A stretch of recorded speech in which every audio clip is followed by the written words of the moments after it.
No, we haven't had one this month. We had 3 last month. A couple last month. I think we had 3 last month. So have you guys noticed? it evens it out. Yeah. It evens out. It evens out. Yeah, I remember we had 3 last month to start the season. It was brutal. So it's evened out for us. Does the new schedule help at all with? I mean, listen, the schedule is what it is. I mean, I really don't. Me personally, I actually feel better on the second night of a back-to-back. So it's never really kind of been a problem or issue for me.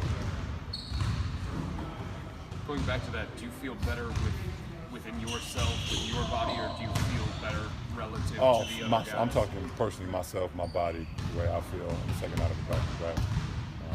In the regular season, obviously. You never do that in a playoff game, but in the regular season, I feel pretty good coming off the back-to-back.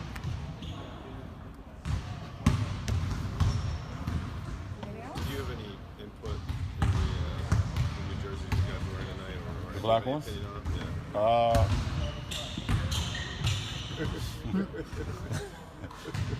A little bit. Well, They're great. not telling the whole story. They're great. Black Friday is gonna be nice to see that tonight. Hopefully everybody wear all black tonight, all our fans and everything, and kind of set the mood. So they're great uniforms.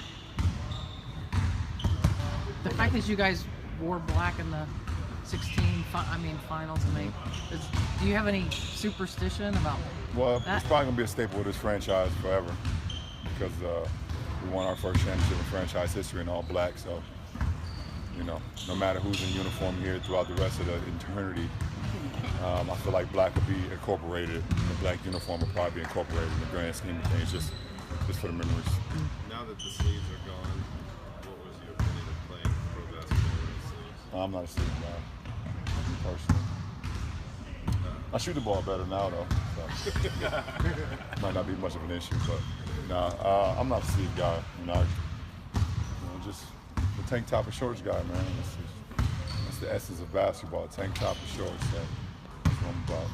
You shared the Instagram story from a Bobcats video where they were wearing the black, kind of the splashy ones from the Terrell Brandon era. Yeah. Again, do you have any influence on something like that? I would love to see those. I haven't had any conversation with the department as of late, but I would love for those uniforms to come back. You talking about the black with the powder blue and the orange? Yeah, and the net? Yeah, those are crazy. They got them on the video game, on 2K, so I'll play with them on 2K for sure, but it'd be great to actually really wear those things. Did you have any of those growing up? No, couldn't afford that. You have money to get that stuff. Corver was talking the other night about your shot and how impressed how you've changed it. And Kyle's far too kind, he's far too kind. He's one of the greatest shooters of all time in league history. I obviously appreciate the gas. I'm just trying to work on my craft and get better with it every day and be as good as I can be.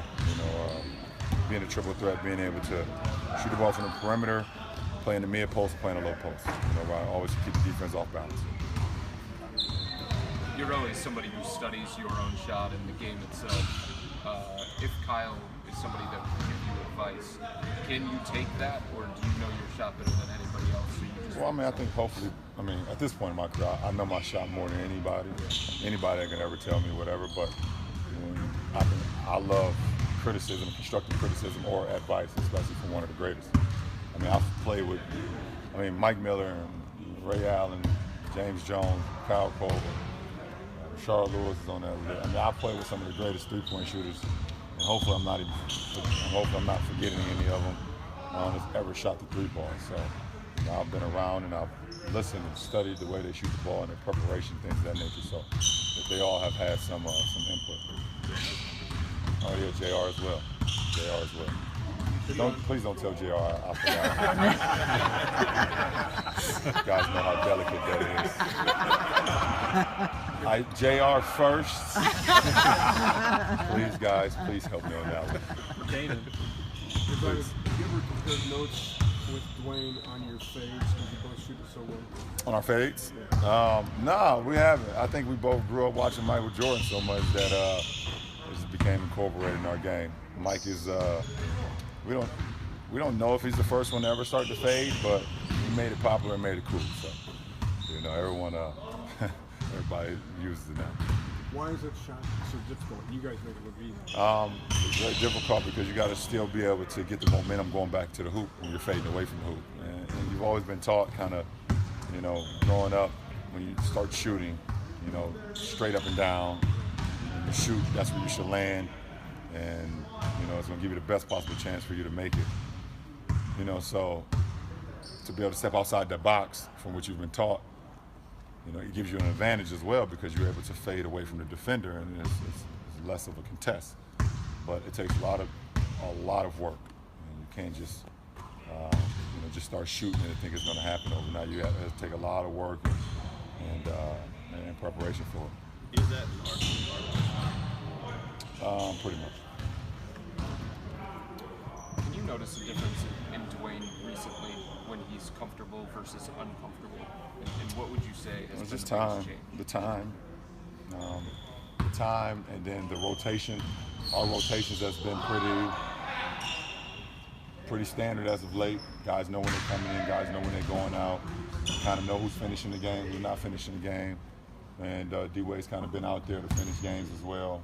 He knows when he's coming in the first half. He's learning the offense when he comes in. So, he's learned the offense, so he knows, where to pick his spots, things of that nature. So it's been working. All right.